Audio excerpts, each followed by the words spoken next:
And President Biden is taking his Bidenomics message on the road. The president touted his strategy during remarks in South Carolina, hoping to convince voters that his economic plans are working. ABC News' Elizabeth Schulze's at the White House with more on this. Elizabeth, the president seems to be really leaning into this Bidenomics message. So what are his current plans for the economy? Hey, Diane, that's right. The president really trying to own the economy right now, even as we're seeing, as you guys talked about, that cooling jobs market and stubbornly high inflation. This Bidenomics message is one where the president says his policies have helped contribute to that near 50-year low unemployment rate, to this overall strong jobs growth that we've seen over the past couple of years coming out of the pandemic. And he is expected to tout that unemployment rate rather than kind of focus on still some of those questions about, can the U.S. avoid the recession going forward? Now, one thing that we do know the president is expected to announce today is a new rule that will crack down on short-term insurance health care plans. Now, basically, this is part of a broader push from the White House to try to make a crackdown on junk fees, those fees that kind of end up being excess when you're checking out as a consumer, things that might come up as a surprise.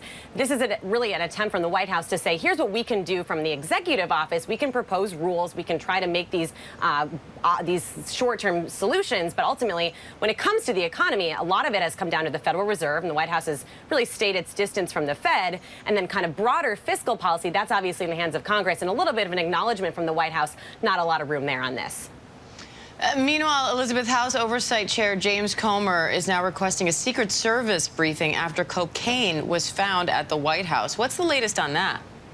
Right. So Comer is part of that House Oversight Committee that has launched several investigations into the White House and into the Biden administration. This is a push to try to understand how that cocaine was found in the West Wing. We know from sources that that small bag was found near the cubby entrance of the West Wing. That's where visitors typically come and go before they take tours, and they leave their cell phones there before they go on to the rest of the White House. Obviously, a lot of questions still about how that got there. The White House has really kind of stayed away from answering the questions about how the cocaine got there. And so what we're seeing is House Republicans say, we want to try to get those answers if we can. Now, the president is set to leave this weekend for the NATO summit in Lithuania. What's on the agenda there?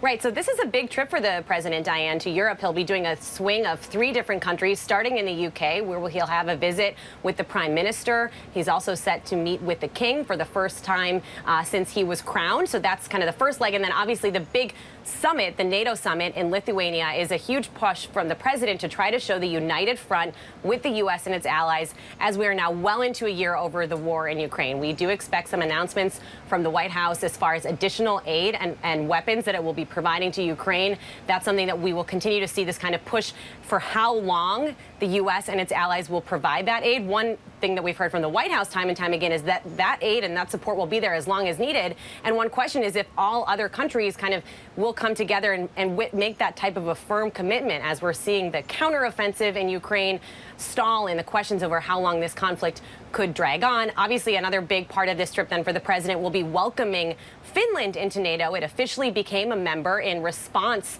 to Russia's invasion of Ukraine.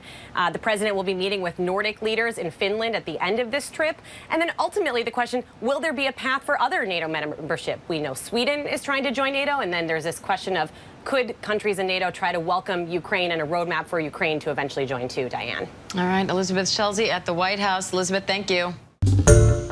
Hi, everyone. George Stephanopoulos here. Thanks for checking out the ABC News YouTube channel. If you'd like to get more videos, show highlights, and watch live event coverage, click on the right over here to subscribe to our channel. And don't forget to download the ABC News app for breaking news alerts. Thanks for watching.